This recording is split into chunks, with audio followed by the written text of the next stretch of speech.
Olá, eu sou Luísa Sassi e eu estou aqui para dar boas-vindas a mais um podcast da Escola de Paz do Instituto Gay-Lussac.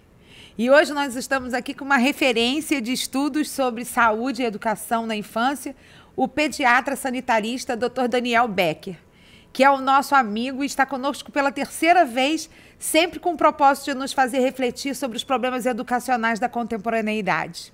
E hoje a gente também conta aqui com a nossa plateia de pais, os nossos pais, que estão aqui participando, enviando perguntas para o nosso podcast. O tema de hoje ele é muito caro para a nossa escola, porque ele trata sobre um importante assunto, né, que é o uso das mídias pelas crianças e adolescentes. Em que medida o celular e as redes sociais elas devem fazer, na atualidade, parte da educação na infância e na adolescência? A nossa escola, ela sempre teve uma análise crítica e reflexiva a respeito desse tema. Então, desde 2004, a gente é uma escola sem tela, sem celular. Ele é proibido no uso e no final de 2021 a gente aboliu o uso do celular também no recreio, nos intervalos, né? Portanto, o uso do celular só acontece na saída da escola. Atualmente existem alguns dados que são importantes a gente compartilhar antes de começar essa conversa aqui, né? Porque eles são alarmantes e merecem assim, ser resgatados para o início da nossa conversa. A última pesquisa, né, TIC Kids Online, do Comitê Gestor de Internet no Brasil, apontou que em 2022, 92% da população com idade entre 9 e 17 anos era usuária da internet no país, sendo o celular o dispositivo mais utilizado pelas crianças. E essa mesma pesquisa, ela também indicou que 86% das crianças entre 9 e 17 anos, eles já possuíam ao menos um perfil nas redes sociais. A gente sabe que a pandemia acelerou esse processo e esse inventário mostrou também que há um conjunto de evidências que a saúde mental das crianças vem sendo afetada pelo uso excessivo das telas e das redes sociais. Isso derivou no aumento da taxa de ansiedade, depressão, autolesão não suicida, suicídio e especialmente entre as meninas. Tudo indica que o uso das redes sociais é definitivamente prejudicial ao bem-estar. E isso, sobretudo, pela constante comparação que as crianças fazem no uso entre os pares, né? Além de afetar também o sono, a alimentação das crianças. Por fim, o que mais nos assustou nos dados dessa pesquisa é a intencionalidade dessas empresas que regulam as redes sociais determinarem as crianças e os adolescentes como objetos de design comportamental, com uma arquitetura que não promove o bem-estar, mas justamente para maximizar o tempo de uso dessas crianças e desses adolescentes por meio de notificações, linha do tempo ilimitadas, ferramentas de autoplay e priorização dos conteúdos apelativos pelos algoritmos, o que agrava, inclusive, os cenários de abuso e dependência das redes sociais. Bem, Dr. Daniel está aqui conosco, o cenário não é favorável, mas vai ajudar a gente a pensar em como a gente pode orientar as crianças. Tudo bom? Queria te agradecer a presença, né? Mais uma vez, você é um amigo do Gay-Lussac, né? Já esteve aqui com a gente em alguns momentos, né? E eu acho que há uma convergência das reflexões que você traz, né? Para pensar a saúde e a educação na infância e na adolescência. E hoje a gente está aqui com o tema das redes sociais, né? Então eu tenho algumas perguntas. E gostaria de começar com você dizendo para a gente com que idade as crianças devem começar a utilizar o uso das redes sociais. Bom, em meu lugar, Luísa, é um prazer estar aqui de novo no Gay-Lussac. É um campo onde eu vejo as minhas reflexões acontecerem. Como você está dizendo, tem muita afinidade com o que eu penso, com o que eu vejo acontecer na escola. Então é sempre bom estar aqui com vocês conversando. Idade para as redes sociais. Eu diria que as redes sociais são o terreno mais perigoso da internet para crianças e adolescentes, né? E a gente está vendo um fenômeno muito nocivo. A TIC Kids que você mencionou, ela não apenas mostra que 92% das crianças já estão na internet, quase todas através do celular, mas que o uso do celular está começando na primeira infância, antes dos 6 anos, né? Quando ocorre esse desenvolvimento explosivo de todos os aspectos orgânicos, mentais, emocionais, cerebrais, tudo na primeira infância se desenvolve com muita rapidez e que tem uma importância para o resto da vida a gente respeitar esse momento, né? E é um momento em que, durante toda a história humana, as crianças se desenvolveram em contato com a natureza, com a luz solar, com o outro, né, e fazendo aquilo que elas foram criadas para fazer, aquilo que já está no seu circuito cerebral como programado, que é a brincadeira, né? É o momento da gente aprender brincando. E brincando ela aprende uma série de habilidades, ela desenvolve o seu organismo, o seu pensamento, a sua autoconsciência, enfim, uma série de elementos fundamentais para o resto da sua vida. E nós estamos abolindo isso em nome de trocar esse conjunto de atividades fundamentais com o celular. E as redes sociais são o terreno mais perigoso porque elas são as mais viciantes, porque elas expõem as crianças aos maiores perigos, porque elas expõem as crianças a todo tipo de comparação, né, à hipnose do feed de vídeos curtos, né, que deixa o cérebro completamente passivo, absorvendo conteúdos apelativos, hiperestimulantes e repousando, né? O cérebro ele é um órgão que gasta muita energia, ele gosta de ficar em repouso. Então ele quer ficar ali, né? Tanto que a gente senta para... O adulto também, a gente senta para olhar, vou ver aqui 5 minutinhos, passou uma hora, você se dá conta, né? E a criança é muito mais suscetível a todos esses riscos, né? Do vício, da influência, de estar sendo educada, né? Eu sempre me pergunto assim, se uma criança passa 1 hora conversando com seus pais por dia, no máximo, né? Acho que hoje em dia não muito mais do que isso. 3 ou 4 horas escutando seus professores, mais 1 horinha escutando seus amigos no recreio. Isso quando o recreio é sem celular, como aqui no Gay-Lussac. E passa 4, 5, 6, 8 horas escutando influências, youtubers infantis, vendedores, publicitários, idiotas, intolerantes ou golpistas nas redes sociais. Quem está educando essa criança? Porque as redes sociais, elas não têm um caráter de entretenimento, elas têm um caráter formativo, é mais do que educativo, elas são formativas. Então quem é que está formando a personalidade dessas crianças? Então, respondendo à tua pergunta, como as redes sociais são um terreno mais perigoso e mais nocivo para as crianças, apesar de elas terem suas qualidades, elas terem uma série de benefícios também, por outro lado, mas para crianças e adolescentes, como é um terreno perigoso, a gente recomenda o uso após os 16 anos, se possível. Né? E a gente está vendo crianças de 4 anos passando 3 horas por dia no TikTok, né? Como se aquilo fosse um brinquedo. Você sabe que na escola a gente começa a ver os reflexos disso com a utilização, inclusive, de determinados vocabulários que advêm, né, dessa educação, né? Então, outro dia eu estava no recreio, né, observando as crianças, fiquei muito assustada do quanto que elas usam o termo desafio, né, para ser colocada uma para outra, né? Assim, eu desafio você a fazer isso. E essa é justamente a linguagem que se vê nas redes sociais para provocar os adolescentes a fazerem coisas que não são devidas, né? Como se fosse uma motivação, sabe? Eu te desafio a fazer isso e aquilo estimula a criança. E eles estão usando isso como um vocabulário comum, né? Então, justamente indica isso que você está falando. Assim, é educativo, é formativo, eles incorporam aquilo e usam, né? E aplicam, né? É bem aterrorizante mesmo. É impressionante, parece um repositório das loucuras humanas. Outro dia eu estava vendo me chegou uma notícia de um rapaz chamado Everson Zoe, alguma coisa assim. Acho que é isso, Everson Zoe. Tem, sei lá, quantos milhões de seguidores, 14 milhões, uma loucura.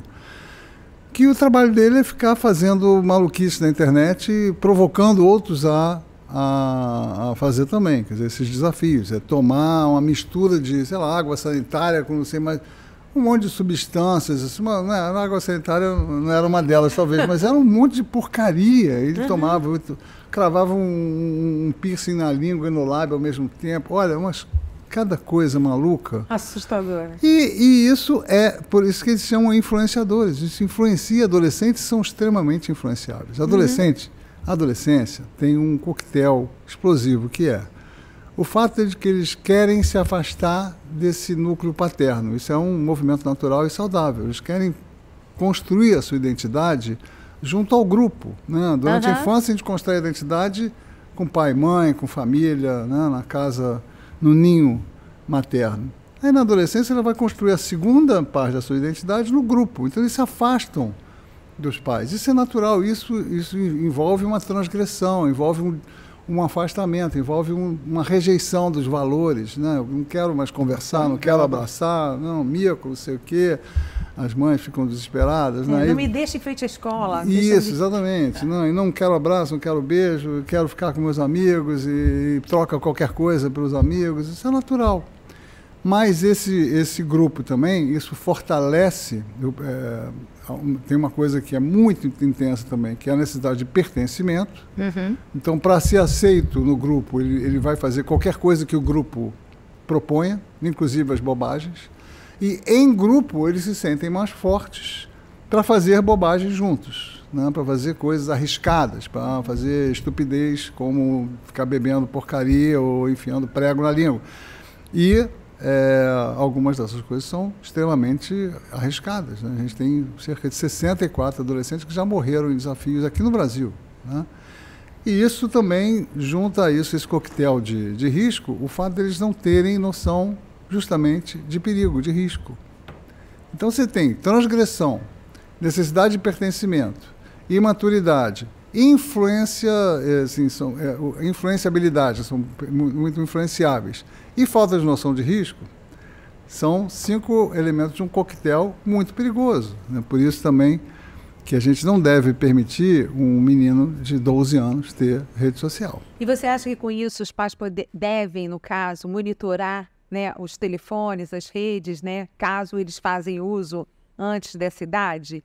Eu acho que é uma questão, inclusive, colocada aqui, né? Em qual medida, né, isso deve ser feito? Né? Uma vez que um adolescente tenha celular e que a gente não vai tirar esse celular dele, uma vez que ele tenha rede social, que a gente não vai removê-lo das redes sociais, que seria o ideal, aí tem 2 medidas que são indispensáveis e que são muito difíceis da gente implementar. Por isso é tão melhor não dar e não deixar entrar em rede social cedo. Que são, primeiro, a supervisão constante. Tem que ter senha do celular, tem que ficar supervisionando grupo de WhatsApp. Não tem jeito, grupo de WhatsApp de adolescente sem supervisão de adulto vai dar ruim. Vai dar ruim.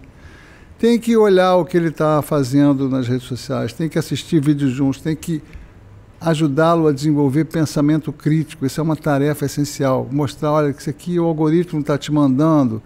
E para isso a gente tem que estudar, a gente tem que entender o algoritmo, tem que entender as noções de vídeo, tem que entender de ideologias, tem que entender o que é publicidade, que a publicidade está totalmente misturada com conteúdo, tem que entender o que é consumismo, né? E mostrar essas coisas para ele. E falar de cidadania digital, e falar que a gente tem que olhar as pessoas nos olhos, e falar que a gente tem que respeitar a privacidade, a intimidade dos outros, que não é para mandar foto, e falar dos perigos de golpes, de pedófilos, de uso de inteligência artificial para manipular fotos, etc. Tudo isso é importante, né? Supervisão e curadoria, ajudá-lo também a direcionar o próprio algoritmo para receber conteúdos melhores, né? Usar canais bacanas do YouTube e não ficar assistindo os shorts do YouTube, que é o lixo das redes sociais. Os shorts é o que corresponde no YouTube às redes sociais. A gente não pode deixar o adolescente ficar vendo shorts durante 2 horas, que é a mesma coisa que ele está no TikTok. Então, isso dá uma trabalheira louca. Ninguém consegue fazer isso. Por isso é melhor não estar nas redes sociais. E a outra tarefa que nós temos, que agora, digamos, há um certo consenso nesse sentido, é que a forma mais fácil da gente cuidar da saúde do adolescente que já tem rede social é oferecer múltiplas atividades no mundo real, é enriquecer o mundo real. Então, eu antigamente dizia que era um absurdo criança, depois da escola, ficar indo em não sei quantas aulas. Hoje em dia, bota em aula. Bota em 30 aulas, vai estudar matemática, Kumon, psicomotricidade, corte e costura, culinária, vai fazer 3 esportes, vai estudar 5 línguas, mas deixa o menino fora daí. Se você pode, tanto melhor. Mas lembrar também que existe a possibilidade de brincar, de ir na pracinha, né? Especialmente os mais novos, é claro, de jogar videogame com os amigos. E aí, presencialmente, não é cada um na sua casa, não. Junta a galera, dá os celulares aqui, avisa as mães. Eu estou com o celular, seu filho, qualquer coisa, se quiser falar com ele, liga para mim. E bota os meninos no quarto, se empurrando, se beijando, se estapeando, brigando, se reconciliando. E jogando videogame que seja, mas convivendo, brincando, interagindo uns com os outros. Né? Oferecer um mundo real bacana, com brincadeiras, com contato com a natureza, com ar livre, com atividades que sejam extracurriculares, especialmente esporte, especialmente movimentar o corpo, é realmente uma salvação.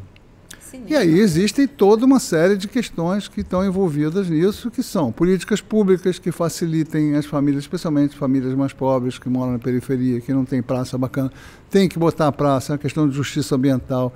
Tem que arborizar a cidade, tem que conservar essas praças, colocar bons brinquedos, colocar campos de esporte, tem que ativar esses lugares com festivais, com feiras de fim de semana, com comércio, com atividades culturais, atividades esportivas, competições, shows.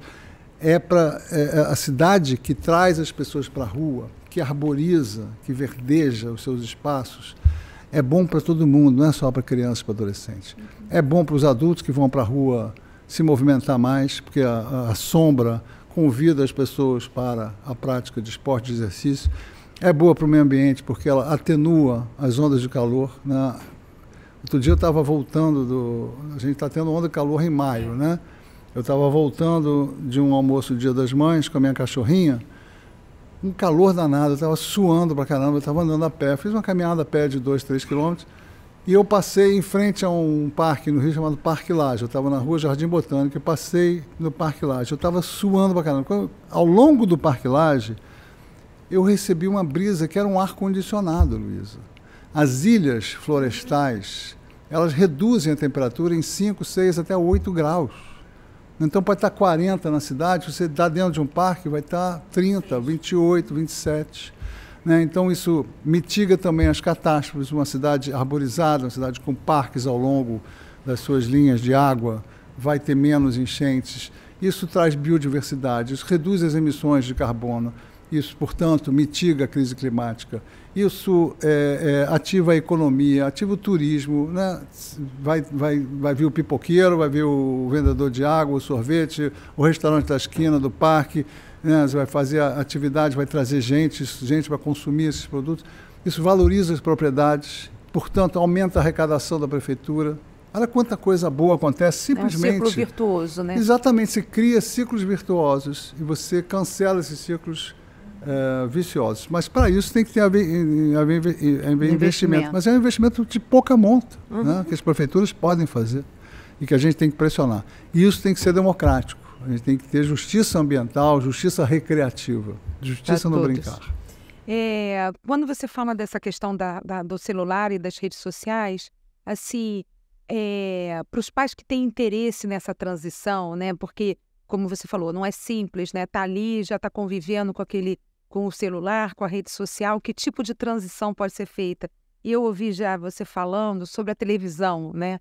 Eu acho bem interessante também, porque há 30 anos atrás, a grande questão da escola é o quanto tempo a criança fica em frente à televisão. E, de repente, não, vamos colocar na televisão porque, de fato, ela é muito melhor, né? Assim, qual é a sua opinião sobre isso, né? Saudade da Xuxa, né? Eu sou do tempo do Capitão Furacão, Capitão Asa, bem mais antigo que a Xuxa. Mas, enfim, National Kid, então tá tudo bem. Exatamente. Isso é a musiquinha, se quiser eu canto. Mas tem várias questões em torno dessa transição, né? A primeira delas, que eu acho que a gente não pode deixar de falar, é que isso é um movimento coletivo. Isso não pode ser um movimento individual das famílias, não pode ser uma sobrecarga que acaba caindo nos ombros de quem? Da mãe. Da mulher, né? Que está lá com jornada quádrupla e que tem que aguentar o filho reclamando, jogando no chão e dando chute na parede, cabeçada, porque ela não deu o celular, porque ele tem que ficar mais 1 hora jogando, porque ele precisa ter o TikTok que todo mundo já tem. Então, e, de repente, a galinha pintadinha, ela é mágica, né? Diante dos olhos da criança. Aquilo... Da criança, sim. O adolescente não rola mais isso. Né? Então, estou falando assim, já um período mais tardio. Né? De pré-adolescência, adolescência, que é o período mais, digamos, crítico em relação a todo esse mundo do digital. Nesse caso, existe uma solução que é coletiva. Existem várias soluções, na verdade, mas que está crescendo no mundo inteiro e no Brasil, que são as comunidades de família. Né? A principal razão, se você fizer uma pesquisa com os pais, a principal razão pela qual se dá celular precocemente para as crianças é: meu filho é o único que não tem. Né? Se for perguntar aqui, todo mundo já passou por isso. Mas eu sou o único que não tem. Nós precisamos inverter essa questão. Eu sou o único que tem. Né? Como é que a gente faz essa inversão? Você tem que procurar. Né?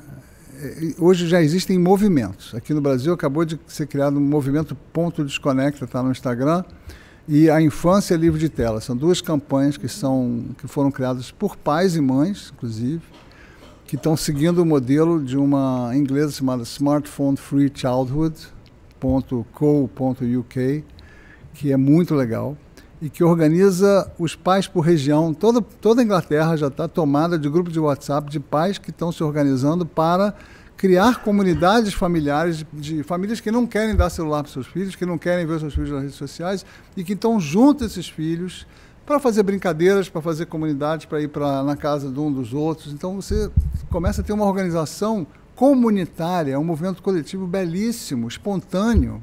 Isso é revolucionário, né?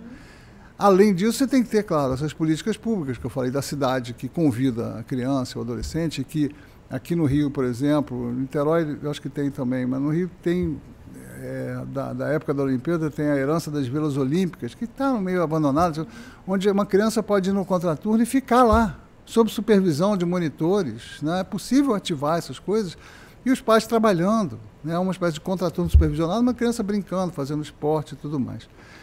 E também um movimento que é da própria família, de procurar, por exemplo, na turma do seu filho, 3 ou 4 ou 5 famílias que pensam como ela. Né? Muitas vezes, numa escola como a Gay-Lussac, como outros também, isso vai ser mais simples, porque vai ter mais massa crítica, pensante. Né? Então as pessoas vão se encontrar com mais facilidade, pessoas que pensam afins, né? Diferente de uma escola, por exemplo, que na Barra da Tijuca, que todos os pais querem dar celular para seus filhos com 5 anos, aqui talvez seja mais fácil você criar grupos de famílias, se aproximar desses grupos, dessas famílias cujos pais não querem dar celular para seus filhos e começar a fazer amizade e fazer programações juntos no fim de semana. Isso é bom para tudo. Né? Uhum. Então, no dia que você está doente, que você não pode cuidar do teu filho, você pede para o fulano convidar na casa, uma rede fim de semana. Apoio, né? Exatamente, cria rede de apoio, cria programação de fim de semana, cria viagens bacanas em conjunto. Para as crianças são amizades que vão a vida inteira, para os pais são amizades bacanas também, que vão fazer coisas juntos. Então é tudo de bom. E essas crianças que quando chegam aí com 10, 11, 12 anos, não vão ter celular, mas não vão ser as únicas. Elas não vão ficar tão de fora assim. E acho que tem celular que vão ver essas crianças brincando, aprendendo melhor, porque o problema não é só adoecimento mental e emocional, é perda cognitiva. Né? Crianças que não conseguem aprender porque não têm mais atenção, não conseguem acompanhar um fio de uma leitura ou um professor falando. O cérebro dela está pedindo um videozinho. Então, essas crianças talvez, inclusive, comecem a entender que é bom não ter o celular o tempo todo. Né? E isso a gente está vendo nessas escolas que têm política de celular zero, que não tinham. Você já tem há muito tempo. Mas no ano passado, no Rio, 5 ou 6 grandes escolas começaram essa política. E eu estou acompanhando. E a rede municipal toda do Rio também, eu conversei bastante com o secretário de Educação, eles decidiram, então, pelo celular zero, que começou esse ano, em recreio e sala de aula, as duas coisas. Antes era só sala de aula. E os resultados estão surgindo de forma muito interessante.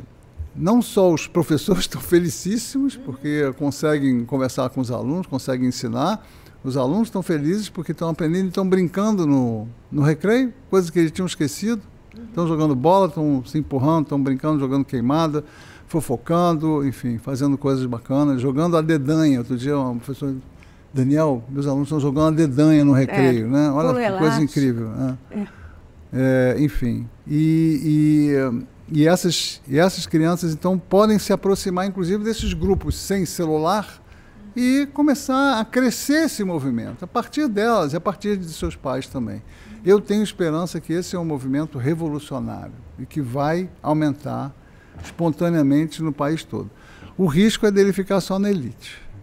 Ele ficar só entre os mais ricos e a gente ter um batalhão de crianças pobres que não têm essa noção e que vão ficar perdidas lá nos seus celulares, por mais que eles tenham problemas também de qualidade de conexão e tudo mais, de aparelhos mais piores e de banda larga menos veloz e tudo, mas principalmente eles vão ter esse risco de estarem começando a perder terreno em termos do seu desenvolvimento em relação a crianças que, eu espero, comecem a ficar menos no celular. Você fala, né, já ouvi, assim, quando você fala, voltando um pouco à questão da TV, do tablet, né, assim, com as crianças pequenas, né, porque, assim, cada vez mais as crianças pequenas têm estado com o celular e eu também observo que existe uma ideia de que a criança não pode ficar sem o celular, porque se ela ficar sem o celular, como que eu vou falar com ela? Então, por exemplo... embora a gente tenha a política, né, de celular zero na escola, a criança ela não pode fazer uso na escola, mas se tiver dentro da mochila para na hora da saída ela falar com o pai, aquilo ali existe.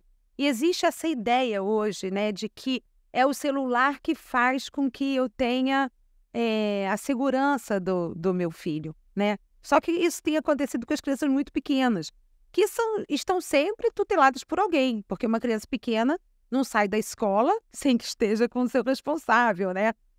Objetivamente, não existe uma função, uma necessidade daquilo, né?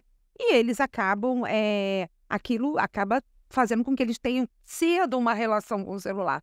Então, o que eu te perguntaria é a mesma coisa assistir um videozinho no celular, no tablet e na TV?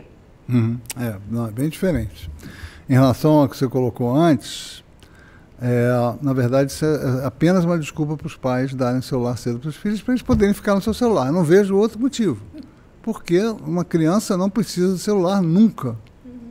Se precisar, ela pode ter até... Por exemplo, uma criança separada, que os pais vivem em desarmonia, uma criança com pais separados, que esse casal ainda vive em desarmonia ainda por cima, e a mãe precisa se comunicar direto com a criança ou vice-versa, aí sim talvez seja um motivo. Mas para isso existe o celular flip, ou o tijolinho, que não tem internet, que permite ligações e permite mensagem SMS. Né? Se ela quiser fazer uma coisa silenciosa, vai no SMS.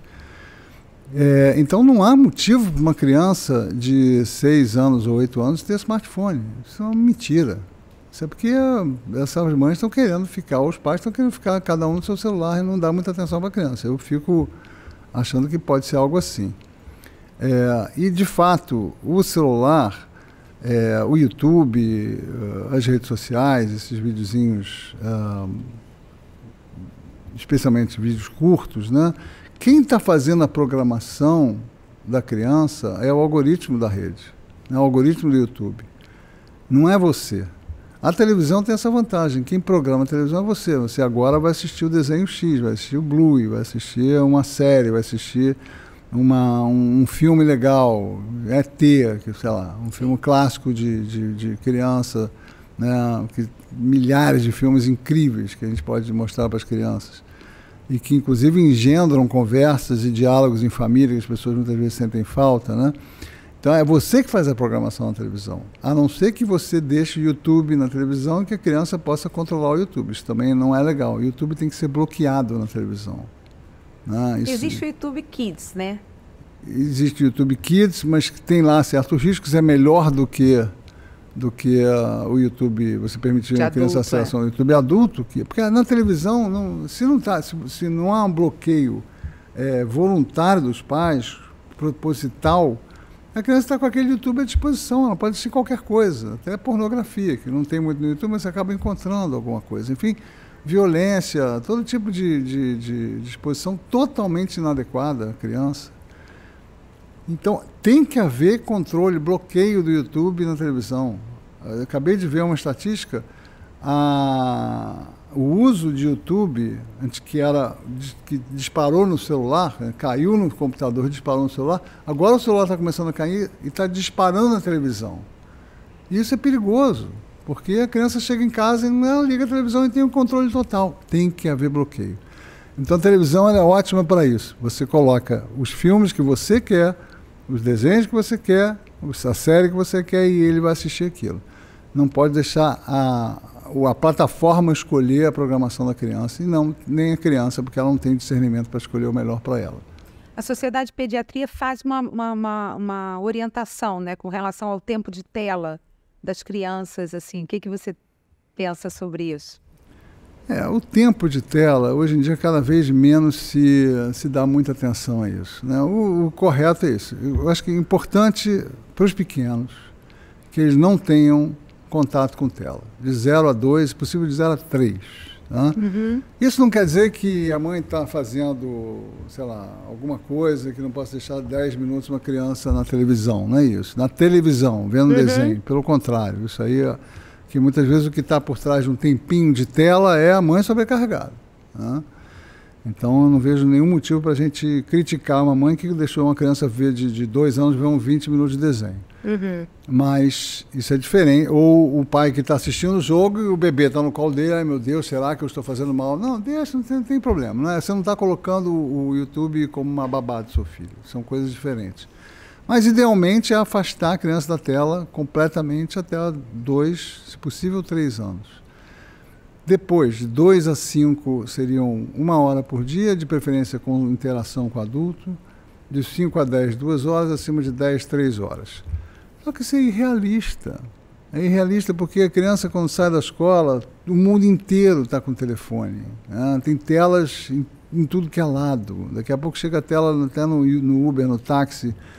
As telas são onipresentes no nosso mundo. Então não adianta você querer afastar a criança da tela, é muito mais difícil. Você pode afastá-la parcialmente, não dando o celular, promovendo atividades fora da tela, promovendo e lembrar de uma coisa importantíssima: criança sabe brincar. Criança vem com um circuito pronto para brincar, a gente não precisa ensinar uma criança a brincar. Ela vai dizer, não tem nada para fazer, estou entediada, assim, ok, pode brincar então. Aí você pode até ajudar, porque muitas vezes a criança que está há muito tempo sem brincar por causa de aparelhos desse tipo, ela vai atrofiando aquele músculo. Né? A gente nasce com esse músculo vibrando. Né? Um circuito no cérebro está ali presente esperando funcionar. Mas se a gente não estimula e fica dando uma coisa totalmente passiva para ela ficar absorvendo ali, vai atrofiando esse circuito. Você vai matando esse circuito. Então, no começo, uma criança que já está há muito tempo sem brincar, ela precisa de um incentivo, de uma estimulação, de uma interação inicial. Mas depois de um tempo, ela vai brincar sozinha, ou se você chamar mais 2 ou 3, aí não esquece, elas vão brincar. E a gente esquece que criança brinca, a gente esquece que a gente brincava na nossa infância. Não tinha celular, não tinha... E daqui a pouco a gente está correndo perigo, porque daqui a pouco não vai ter mais uma geração que brincou na infância, que não tinha celular. Daqui a pouco os nativos, né, digitais, que começaram o celular muito cedo, vão ter filhos e vão ter netos. Né? E a gente não sabe como é que vai ser isso, se alguém vai se lembrar ainda de brincadeira. Por isso é importantíssimo a gente resgatar a questão da brincadeira também. Mas, enfim, tentar se manter preso à questão do tempo de tela está cada vez mais sendo considerado menos importante do que todas as outras medidas. Uhum. Você me fez lembrar aí, por exemplo, a gente hoje em dia vê carrinho de bebê, né? Com tablet, já com o dispositivo, né? para segurar ali o tablet, né? E eu, às vezes, fico pensando, né? Assim, sai com a criança diante de paisagens incríveis, né? Andar com o carrinho na praia e a criança assistindo a alguma coisa na tela. Realmente, assim, é algo que a gente, né, precisa refletir, porque, assim, não é nenhuma demanda ainda, né, da criança, e aquilo está sendo ali imputado. Eu vou... Isso me fala assim, me grita aos ouvidos a necessidade da gente fazer um pouco de algo muito importante que se chama letramento digital, educação midiática, né? As pessoas fazem isso por pura ignorância. Elas não têm noção, porque elas também estão viciadas e excessivamente imersas no mundo digital. Elas não têm noção do que elas estão fazendo. Elas não têm noção de que uma criança que está ao ar livre e está deixando de aproveitar o ar livre para ficar dentro de uma tela, isso é um pecado tão terrível, né? É tão nocivo para a criança. Trocar o mundo real que está ali chamando ela com toda a sua fulgurante beleza, com o seu apelo, a sua majestade, o seu maravilhamento que ele provoca na gente. E você dá uma telinha para a criança porque ela, enfim, porque você está acostumado a fazer aquilo, é tão lamentável. Isso as pessoas muito fazem por falta de noção. Sabe? Eu fiquei pensando aqui, a gente está falando da criança olhar a tela e a criança que ela vira a tela, né? Aquelas crianças pequenininhas que já estão sendo consideradas influencers e elas participam disso de uma maneira muito ativa, né? A gente tem crianças com menos de 5 anos ocupando esse lugar, tendo compromisso com relação àquilo, né? Fazendo produção de conteúdo aí como um trabalho, né? O que você pensa sobre isso? É uma nova forma de trabalho infantil. Né? Não tem a menor dúvida disso. Isso é questionável na justiça, inclusive, conselho tutelar e tudo mais. Eu vi casos assim muito graves, né? Casos de crianças que têm perfil no seu nome. Sim. E que são vendedoras, são publicitárias, né? Tem uma chamada Juju Teófilo, acho que tem 14 milhões de seguidores, alguma coisa assim, e que vende o tempo todo, né? Todos os vídeos dela são de venda. Tem um outro vídeo bonitinho, fofinho, apelativo, que é para manter os seguidores. Tem uma dupla chamada Maria Clara e JP, que é no YouTube. Eles têm vídeos com 80 milhões de views, eles têm acho que 50 milhões de inscritos no canal e vendem horrores também. E você tem uma ideia, a indústria é tão poderosa que eles têm canais em 5 línguas, até em indonésio. 2 crianças brasileiras de 6 e 8 anos, alguma coisa. Agora estão mais velhas já. E eu acompanhava esse canal já há alguns anos atrás, antes do YouTube. O YouTube deu uma regulada na questão da publicidade infantil. A publicidade infantil é proibida no Brasil. Né? A publicidade dirigida para criança, né? É proibida. E o canal era absolutamente, abertamente de propaganda infantil e da pior qualidade, né? Vendendo as piores porcarias, assim, explicitamente com uma técnica de unboxing, que é uma técnica hipnótica. Essas 2 crianças parecendo, sabe, são uma criança de 8 e 10 anos parecendo ter deficiência intelectual, assim, olha que eu tirei da minha caixinha, sabe, uma coisa assim triste, porque aquilo deve ser uma técnica de marketing e uma produção sem fim. São crianças escravizadas pela produção sem fim, aquilo é escravização, é trabalho infantil, né? Pais que estão fazendo fortunas, aliás, estão riquíssimos em função desse trabalho constante das crianças. Eu fiquei pensando aqui, né, essa proibição, por exemplo, da publicidade dirigida à criança, né, no Brasil, ela também teve como consequência a ausência de desenho, né, nos canais abertos, né? Isso é a alegação dos canais. Não é bem assim, não. Isso é a alegação dos canais. Efetivamente, hoje, para que a criança veja desenho, ela precisa ir para os canais fechados, né? Assim, eu nem sei como anda a programação da TV aberta para infantil, mas certamente tem bem pouquinho. Né? Tem bem pouquinho. E por essa alegação.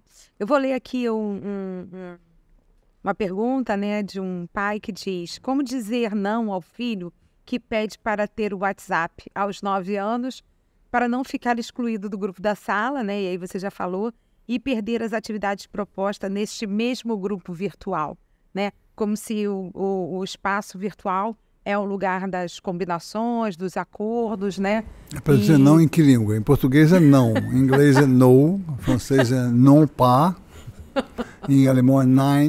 Mas aí eu acho que Não, essa é uma pergunta muito relevante. Sim, muito relevante. Sim. Porque esse é o principal motivo pelos quais os pais dão celulares para o seu filho, né? Então, a gente precisa cuidar disso, né? Uma das formas de cuidar é exatamente essa, da gente ter grupos de crianças que não têm celulares e que vão fazer sua própria comunidade, que eu acredito vão agregar outros que não têm ainda esse privilégio de não ter celular. Mas, numa situação em que o menino está se isolando do grupo, isso é grave, né? É triste que uma criança, que uma turma de 8 ou 9 anos tenha celular. Eu acabei há pouco tempo eu divulguei uma história de uma mãe que trabalha comigo no grupo de trabalho do governo. Nós estamos criando, com 7 ministérios, uma série de especialistas, estamos criando um guia de orientação familiar sobre o uso de telas por crianças e adolescentes. É uma política pública de educação midiática super importante aqui no Brasil, gente muito legal construindo isso. E uma das pessoas contou lá que o filho dela tem 8 anos, ela é separada do marido, mas os dois concordam que o filho não pode ter celular, mas ele vai para a casa de uma tia que cuida dele, e essa tia boazinha quer deixar ele brincar um pouquinho, ela botou uns joguinhos. Tá? Um dia ele pediu para a mãe para ficar no grupo do WhatsApp, para entrar para a tia, né? Para entrar no grupo de WhatsApp da turma dele. E aí a tia entra e começa a ver umas mensagens estranhas no grupo. Ela começa a ver que o menino está sendo zoado. Estão fazendo bullying com ele na ausência dele. Inclusive manipulando imagens. Pegam fotos dele, manipulam imagens com um corpinho assim, de monstro, ou mais gordo, isso, enfim, feio, enfim, deformando imagens dele. O menino vê aquilo, fica arrasado. Isso é levado para a escola pelos pais, né? E os pais desse grupo são chamados para uma conversa, e eles dizem que não pode ser os filhos dele que mandam essas mensagens, porque as mensagens estão sendo mandadas às 2 da manhã, e às 2 da manhã os filhos estão dormindo. Então veja assim, o número de erros, é o joguinho dos 7 erros, né? Primeiro, um grupo de WhatsApp de crianças de 8 anos. Totalmente errado. Segundo, grupo de WhatsApp de crianças de 8 anos sem supervisão nenhuma de adultos. Terceiro, bullying. Quarto, manipulação de imagens com inteligência artificial, seja crime. O que for, né? Quinto, invasão de privacidade, etc. Sexto, crianças dormindo com o seu celular. E é óbvio que uma criança que dorme com o celular vai acordar e vai usar o celular de madrugada. Isso destrói o sono dela. Isso deixa ela sem aprendizado, isso deixa ela sem o repouso necessário que o sono traz não só para a memória, para o aprendizado, mas também para poder ter boa disposição no dia seguinte, para poder não ficar irritado, irascível, insuportável, enfim. E pais negligentes, que sequer acreditam que o seu filho possa estar fazendo isso porque ele deveria estar dormindo, acham que ele está dormindo, enfim. Isso eu diria a você que isso não é uma coisa assim, isso não é um fato isolado, isso não, é uma coisa exatamente. Comum nas escolas, inclusive aqui, né?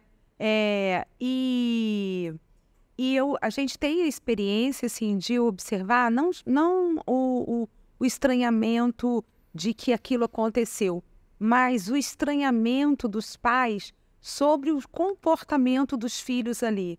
É como se eles não reconhecessem os próprios filhos. Os próprios filhos, né? Eles ficam muito assustados, porque é como também que esse espaço virtual permitisse um comportamento que, para as crianças, efetivamente um lugar sem lei, é um lugar sem ninguém ter autoridade, então, portanto, eles ficam fazendo coisas assustadoras. Se eles, em vez de receberem valores e formação dos pais, eles recebem do Everson Zoio, É isso que eles vão fazer. Eles estão sendo formados por esses personagens. E, de fato, é um ambiente sem lei. É literalmente. As redes sociais precisam de regulamentação. Elas são totalmente desreguladas. Então, é um ambiente sem lei.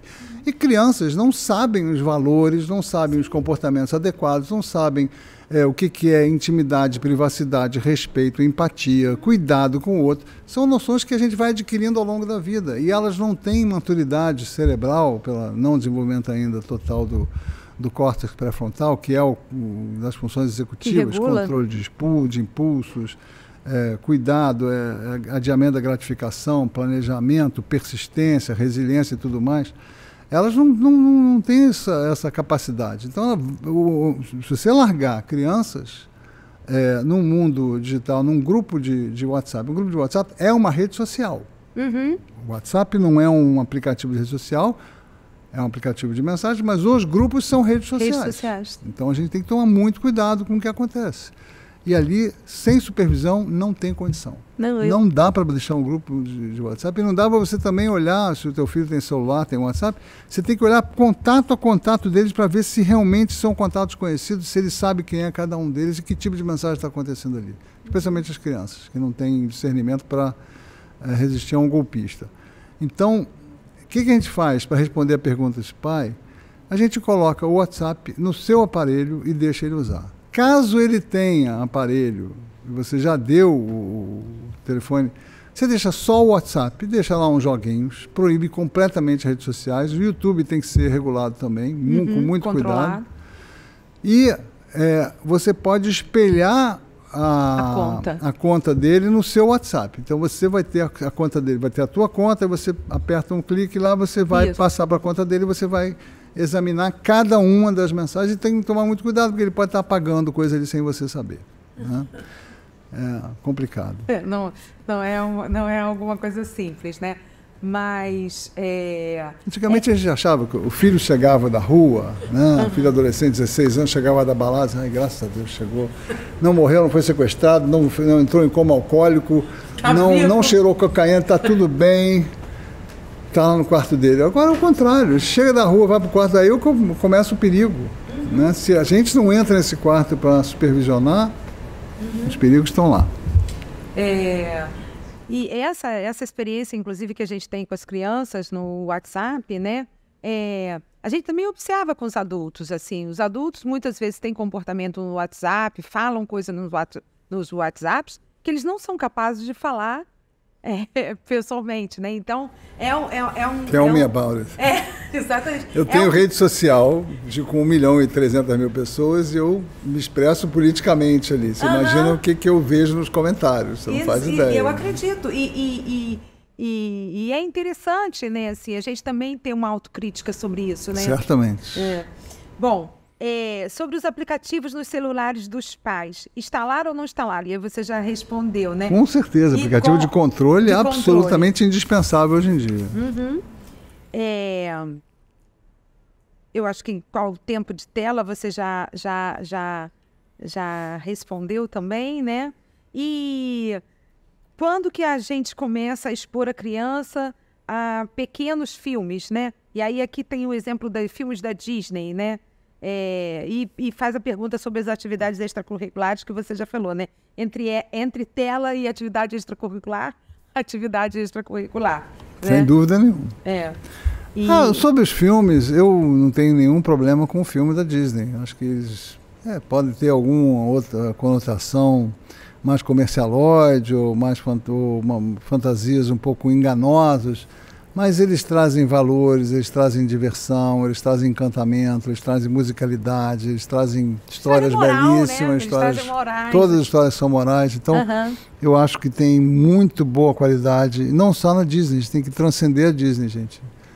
Tem que olhar, sabe onde é que tem uma curadoria legal? O portal Lunetas, que é um portal da internet, né, que hoje em dia é do Instituto Alana. Tem um monte de curadoria de filme ali, de filmes para adolescentes, para criança pequena, para criança maior, é muito legal. E tem milhões de filmes excelentes e que não são da Disney, né? Desde o ET que eu mencionei, até Stand By Me, tem filmes espetaculares para criança e adolescente que são imperdíveis e que estão lá esperando para a gente acessar. Uhum. Bom, aqui tem uma pergunta que eu acho que ela tangencia a temática, mas vou trazer aqui. Como que a escola pode ser parceira dos pais quando a criança apresenta impulsividade e comportamentos agressivos? Aí já é uma questão mais escolar, né? Uma criança que está tendo impulsividade e comportamento agressivo, depende também da idade, né? Tem uma criança pequena, é natural que ela tenha momentos mais impulsivos, mais agressivos, que ela morda, que ela bata, que ela recuse emprestar, enfim, ela está aprendendo ainda as regras sociais. É uma questão de paciência, de espera e de orientação constante, orientação permanente, né? Uma criança maior que está mais agressiva, ela precisa ser contida, orientada, né? Precisa ser repetidamente também orientada. Essa família pode vir à escola e ter uma conversa também com a orientação psicológica educacional da escola. E, enfim, tem muitas coisas a serem feitas. E eu acho que o caráter fundamental dessa pergunta é exatamente ela própria, é a parceria entre a escola e a família que vai trazer o melhor resultado para essa criança, né? Se a criança tiver uma mesma linha de orientação na família e também na escola, e nenhuma delas for apelar para violência ou para repressão excessiva, mas para o acolhimento dessas emoções intensas que esse menino, essa menina possa estar tendo, e também digamos, o controle das reações inadequadas, né? Uma coisa é você admitir que essa criança possa ter qualquer tipo de emoção, mesmo com a intensidade, raiva, zanga, ódio, explosividade. Uma coisa é você acolher essas manifestações, porque elas são espontâneas, elas não têm... não são algo que a criança escolha ter ou não. Né? Outra coisa é ajudá-la a entender que o fato dela ficar com raiva de um menino não significa que ela possa atirar a carteira em cima da cabeça dele, né? E aí precisa de muita orientação, de paciência e também de contenção, se houver o caso, né? Então, é claro que uma criança que está repetidamente agredindo os seus colegas pode se tornar um perigo, inclusive, precisa ser removida em alguns momentos, né? Essa criança precisa, dependendo da idade também, ser orientada para procurar uma terapia. Tem vários caminhos. Tá. Aqui tem uma pergunta que é como fazer o uso seguro e saudável de ferramentas de colaboração, como, por exemplo, o Teams, né, que é da Microsoft, nas escolas. Poderiam estas ser um recurso menos nocivo que um celular com WhatsApp? Em relação ao uso pedagógico, sem dúvida nenhuma, né? Um pecado muito grande das escolas é começar a usar aplicativos do dia a dia das crianças para fazer dever de casa, fazer grupinho de crianças de 10 anos de WhatsApp para passar tarefas ou comunicações da escola. Isso não tem o menor sentido, isso deveria ser feito através dos pais, né? Sim. Mas aplicativos do tipo Teams, de trabalho colaborativo, como uma ferramenta pedagógica, sem dúvida nenhuma. A ideia do celular zero na escola não pode ser afastar as crianças da tecnologia, óbvio que não.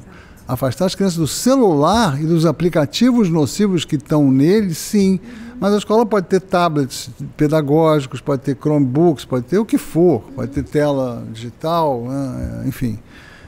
Quadro negro digital, um monte de coisas que são ótimas ferramentas pedagógicas, que são indispensáveis cada vez mais hoje em dia, mas sem que isso implique numa criança que vai ficar desesperada para tirar o celular da mochila e vai ficar vendo videozinho do TikTok embaixo da carteira, que é o que acontece muitas vezes nas escolas, né?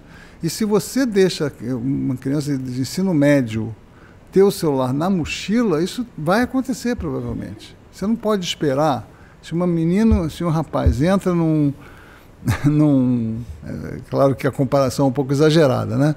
Entra num centro de reabilitação para se desintoxicar de maconha, de cocaína, e você deixa ele levar a cocaínazinha dele na mochila, uma dosezinha, ele vai usar, né? Então, um menino muito viciado, um adolescente muito viciado em redes sociais, se ele tem o celular na mochila, ele vai usar, né? E aí, quando um usa E ele pode estar mandando mensagem, eu posso estar de fora, vou ver também o que está acontecendo. Aí começa a haver uma dificuldade realmente de manter aquela regra. Por isso, a maioria das escolas, por exemplo, em países como os Estados Unidos, estão usando o escaninho, o lockerzinho, o mini locker, ou tem umas bolsinhas magnéticas chamadas de Yonder, que travam, né? Que travam o celular e o menino entrega na saída, na entrada e pega na saída. Uma última pergunta aqui, né? Qual pacto social precisa ocorrer para que esta causa não ser uma luta solitária e contra a cultura de poucos heróis? É tudo que a gente falou aqui, né? A gente precisa, desde esse movimento espontâneo dos pais, que estão se organizando para criar comunidades de crianças sem celular e de famílias que não têm celular, até políticas públicas como a educação midiática das famílias, né, para ajudar essas famílias a orientar seus filhos no uso, no mundo digital, no uso adequado, de políticas públicas escolares, não só do celular zero, mas também de capacitar. Isso está acontecendo. O governo federal tem uma capacitação que já acho que 40 mil professores já passaram por ela de educação midiática. Você tem que ter professores, da mesma forma que a escola tem que fazer educação ambiental, educação nutricional, educação para a paz, educação antirracista. Está ficando difícil, né? Ser professor, ser educador, porque é tanta tarefa. O mundo moderno. Mas acho que é a atualidade, é o mundo, né, que está trazendo essas imposições. A gente não pode deixar de falar de racismo ou de meio ambiente nas escolas. Sustentabilidade. E tem que falar, exato, tem que falar de celular, de educação digital. Então, os professores têm que estar capacitados para poder orientar as crianças e adolescentes nesse mundo também. E, além disso, celular zero, né? Orientar o uso de tecnologia de outras formas.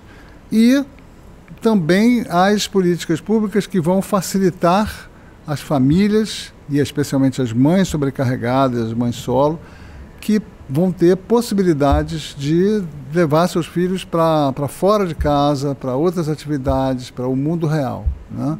Para fazer esporte, para brincar. Né? O Jonathan Haidt, esse autor desse livro que foi discutido no Fantástico, né? Isso é uma coisa que eu venho falando já há muitos anos, né? O declínio do brincar, ele vem de muito antes das telas, né? Já tem 70, 80 anos, a gente tem cada vez menos brincadeira no mundo. As crianças têm o seu mundo antigamente, o seu universo, o seu território, era o bairro inteiro. Elas saíam de bicicleta, ou iam jogar bola, ou iam para casas amigas, e não voltavam até a hora de jantar, né? Estavam livres para circular. E isso implicava em um mundo menos supervisionado por adultos, onde elas eram expostas a adversidades, a momentos difíceis, né? Então o menino que andava de bicicleta, estava a 4 km de casa, ele caía, quebrava o pedal da bicicleta e ralava o joelho, e ele tinha que ir de joelho ralado e pedal quebrado, empurrando aquela bicicleta. E ele chegava em casa e falava, caramba, eu sou um herói. Eu cheguei em casa, né? E uma menina que era excluída daquele grupo, ela conseguia discutir e ser reincluída no dia seguinte. Enfim, adversidades, frustrações, dificuldades, isso vai formando um ser humano, né? E ele tinha que chegar em casa e tinha que, em vez de ligar a televisão, fazer o dever de casa. Hoje em dia isso tudo está acabando, né? A criança chega, ela já chega em casa, celular ligado, e fica ali o dia inteiro, a noite toda no TikTok. E a gente está deixando, exatamente no momento de reprogramação do cérebro, né, de crescimento absurdo do córtex pré-frontal, de todas essas habilidades que a gente falou, que acontece na puberdade, essa reprogramação do cérebro na direção da configuração de um cérebro adulto, não está acontecendo nesse mundo real, onde essas habilidades e essas conquistas são realizadas, né? E nós estamos fazendo um experimento social no mundo inteiro. O que vai resultar dessas crianças, né? A gente acabou de gravar, né, agora há pouco, um podcast que a gente falou um pouco do quanto que as redes sociais também provocam, né, uma intolerância na medida em que a diversidade inexiste, né? Se você está ali se relacionando apenas com o seu grupo, com aquilo que você está indicando, né, que é o seu algoritmo, né? A diversidade né? Não há diversidade nisso, né? É avessa. E, naturalmente, isso acontece quando transfere para a vida, né, da escola, né? Então, o aumento do bullying, né? Assim, porque o diferente é algo que eu vou zoar, eu vou implicar, eu vou, né? E isso acaba também tendo os reflexos, né, na vida real, né, não só do isolamento, dos problemas, né, de saúde mental, mas também de um comportamento social, né, que é aprendido ali, né, nas redes sociais. E a diversidade é fundamental, né? Porque é aprendendo com a diversidade que você não é intolerante, né? Que você aprende a conviver melhor, né? E eu acho que a escola é o lugar disso, né? Assim, da possibilidade da diversidade. Isso me lembra muito, engraçado, porque eu falei a diversidade, você falou diversidade, são duas palavras importantes, né? A criança tem que ser exposta à adversidade, à dificuldade, à frustração, ao machucado, à briga, à derrota, né? Há uma nota ruim, sem que os pais venham super proteger e dizer, pô, por que você deu nota ruim pro meu filho? Que negócio é esse, né? E a diversidade também, né? Porque a diversidade é fundamental para desenvolver exatamente a capacidade de convívio com o diferente, com a tolerância, a empatia, né? Isso remete um pouco à questão da educação inclusiva, né? Que quem ganha mais com a educação inclusiva não são as crianças com deficiência, são as crianças sem deficiência, né? E elas aprendem muito mais com essas crianças extraordinárias, né? E elas não só aprendem, como elas passam a sentir mais, né? Eu acho que as crianças né, típicas, né, elas passam a sentir mais na relação com as crianças com necessidades especiais.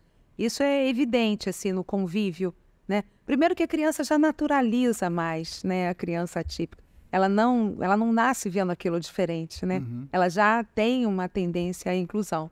Mas à medida que ela vai crescendo, né, se ela vai vivendo num lugar que não pode ter diversidade, e aí ela, né, fica avessa a isso. E você vai ver nas escolas que não usam, que não admitem uma educação inclusiva, são as mesmas que não tiram o celular das crianças, são as mesmas famílias que terceirizam o cuidado completamente, assim, tem um universo aí bem perverso que é formado por famílias, um certo tipo de famílias que está entrando numa área de muita toxicidade, muito risco para as crianças. E eu acho que são essas crianças e esses adolescentes que estão mais manifestando esses sintomas terríveis de automutilação, de transtornos alimentares, transtornos de imagem, de depressão, de síndrome de pânico, de ansiedade